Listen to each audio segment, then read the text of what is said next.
मैं तमाम फाजिल मक़ाला निगारों से ख्वाहिश करता हूँ कि वो अपने मक़ालों को ज़िम्मेदारों के हवाले करें, ताकि इन मक़ालों की दोबारा जो है ना मक़ालों को किताबी शक्ल दी जा सके और आइंदा साल नेक्स्ट जश्न उर्दू में इसकी रस्म जराई अमल में लाई जा सके। और सर, ये जो पाकिस्तान हमारे पड़ोसी मुल्क से जो किताबें मंगवाने की बात कही आपने, तो सिफारती सतह पर इसकी कोशिशों का आगाज़ हो चुका है। इंशाअल्लाह बहुत जल्द किताबें हिंदुस्तान आ जाएंगी।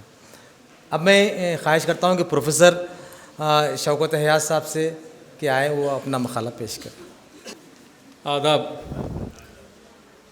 मेरे लिए आप लोगों ने बहुत आसान काम कर दिया कि ज़ोहराना से पहले यानी लंच से पहले जो आदमी आता है उसको कोई ध्यान से नहीं सुनता, पूरा दिमाग वही लहमियात, बिरयानी, मीठा सब उस पर रहता है।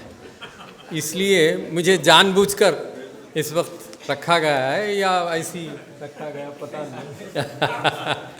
मुझे अक्सर सेमिनार्स में आखिर में बुलाते हैं।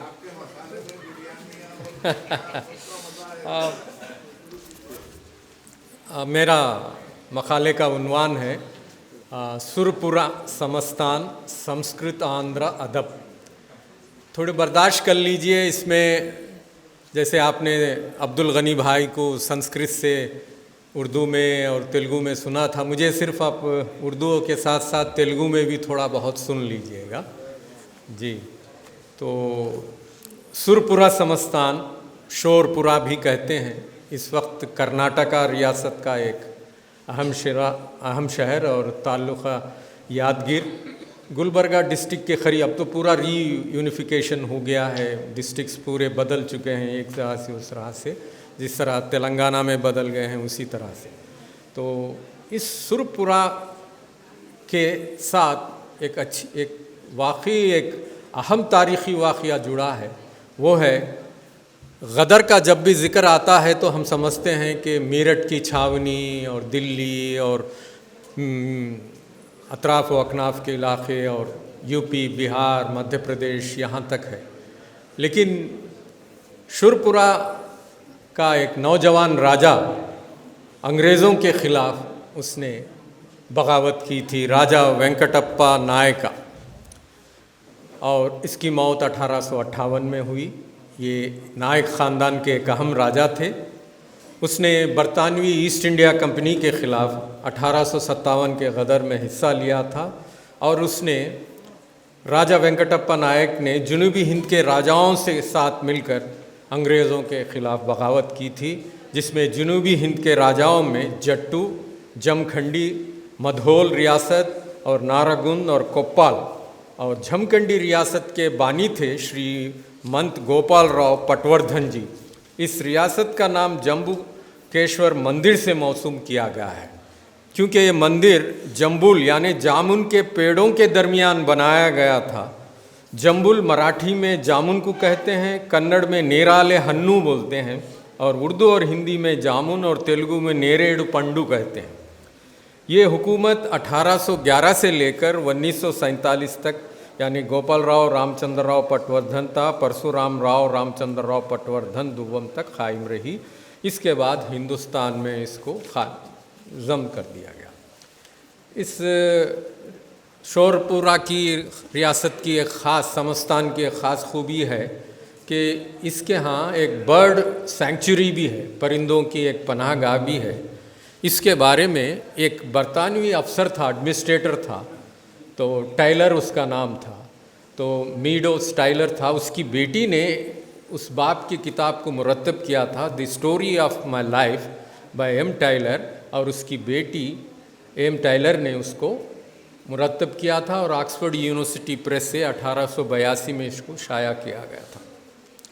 उस दौर में वाटर कंजर्वेशन का देखिए कितना अच्छा उन्होंने इंतज़ाम किया था कि 17वीं सदी के शोरापुर राजा पाम नायक ने बनवाया। 1200 एकड़ ज़मीन में 12 फुट गहराई का वो तालाब था और उसके इर्द गिर्द ये बैंक सेंचुरी इसने बनाया था। और इसके साथ ही वहाँ पे शुरपुरा के जो अहम तारीख़ी मकामात में ख़िला दरबार, टाइलर मंजिल, क्योंकि टाइलर उनको वहाँ था वो एडमिनिस्ट्रेटर, गोपाल स्वामी मंदिर, जैन मंदिर, देवर बावी, जामा मस्जिद तिम्मापुर इस दौर में इस रियासत के अहम मकामात थे। और वहाँ उस ज़माने की जो काश्तकारी थी वो चावल, कपास और दाल थी। अच्छा, सबसे पहले हम राजा ये नीलू वेंकटप्पा नायका की वालिदा जो थी ईश्वरम्मा ने टाइलर से कहा था, क्योंकि अक्सर हमले अंग्रेज़ों के होते थे कि भाई मेरे शहज़ादे को तुम अंग्रेज़ी भी सिखाओ। तो टाइलर से ये अंग्रेज़ी सीखी और 1852 में वो तख्त नशीन हुए और 1858 में इनकी हुकूमत थी। इस राजा के निज़ाम ऑफ हैदराबाद से बहुत अच्छे ताल्लुक़ात थे। इन्होंने उस जंग में 1857 की जंग में 2 अहम फ़ौजी अफसर थे, कप्तान न्यू बेर्री और उसके नायब कप्तान को मार दिया था। उसके दूसरे दिन ही बरतानवी की कसीर तादाद में अफवाज ने राजा को शिकस्त दी और उनको गिरफ़्तार किया और उनको फांसी की सज़ा सुनाई गई। लेकिन जो रेसिडेंट था यहाँ हैदराबाद ने उस सज़ा को 4 साल के लिए उसको कम कर दिया था। कहा जाता है कि उनकी जो ख़बर है वो शायद सिकंदराबाद जेल के करीब जो कब्रिस्तान है उसमें उनको दफन किया गया था। ये चंद अहम बातें हैं जो इनसे मिली हैं। अब मैं थोड़ा बहुत बर्दाश्त कर लीजिए, क्योंकि एक बात याद रखिए, जो हैदराबाद स्टेट से रियासत से दूर समस्थान थे वहाँ पे संस्कृत और तेलुगु और इलाक़ाई ज़बानें क्या कहते हैं वो मराठी का इस पे असर था। तो उसमें भार्गव पुराणम से उन्होंने कुछ नज़में लिखी थी। तो मैं उसको आपके सामने एक ही नज़्म सामने रखता हूँ। तो वो पहले कहते हैं कि जब विष्णु भगवान की शादी हुई थी तो उस वक्त का ये वाक़या है वो।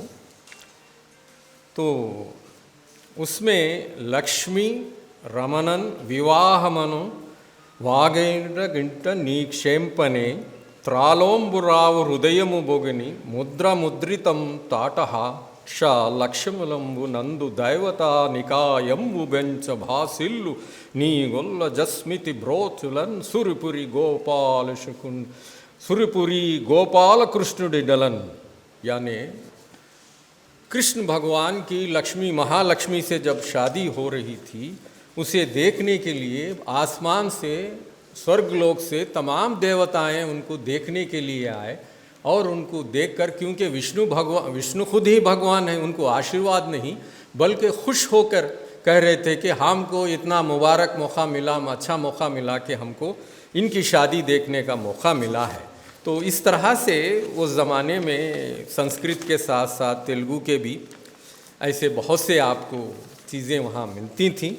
और उसी तरह से उस दौर में भी कंद पद्यमु कहते थे, यानी जैसे नसीम साहब ने कहा था अखलाक की बातें, उसके ताल्लुक़ से एक सुमति शतकम आप सब लोग जानते होंगे। उसमें सुमति शतकम में से एक ये है कि కొనగాని కొడుకు పుట్టిన కొన్నమేమో కాదు తండ్రి గుణములు చూడాలకు తుదువెన్ను పుట్టిన చెరుచున్ చెరుకు నదితే పల్లె చెరుచు सिद्धमुग सुमति। यानी ऐसा लड़का जो किसी के काम नहीं आता, उसकी मिसाल ऐसी है, न सिर्फ वो अपने बाप का नाम बदनाम करता, उसकी मिसाल ऐसी है।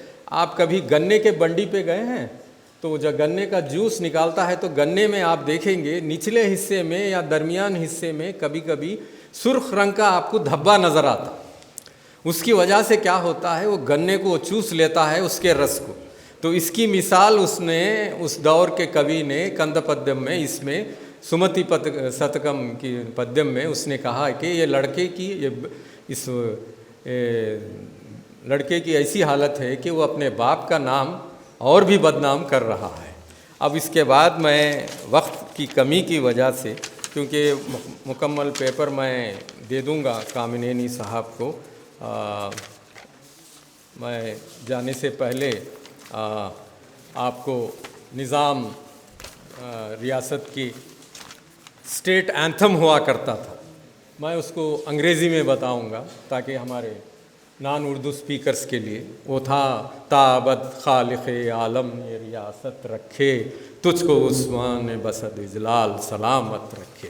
तो ये पूरी न जो उसका तराना था उसका मैं अंग्रेज़ी में तर्जुमा मैंने जो देखा था वो मैं अब पढ़ के सुनाता हूँ। May the creator of the world bless this kingdom till eternal, and O Usman, keep you sound and healthy and live with dignity for 100 years. By the grace of Allah, by the grace of Almighty, you are the pride of rulers. May the Almighty keep your rule illustrious. May God grant long life like Khizr to your children and maintain the continuity of your noble descent. May the proverbial Hatim's charity pale before your glorious magnificence. May your sense of justice surpass even the legendary justice of Khusro. May your well-wishers glow in happiness like the full-blown flowers, and your enemies acknowledge your superior powers. O Usman, may your glory as Sakhi, giver of throne, make your tavern an abode of joy, ecstasy. Jai Dr. Jai Mir Usman Ali Khan, Urdu Paindabar. शुक्रिया sir.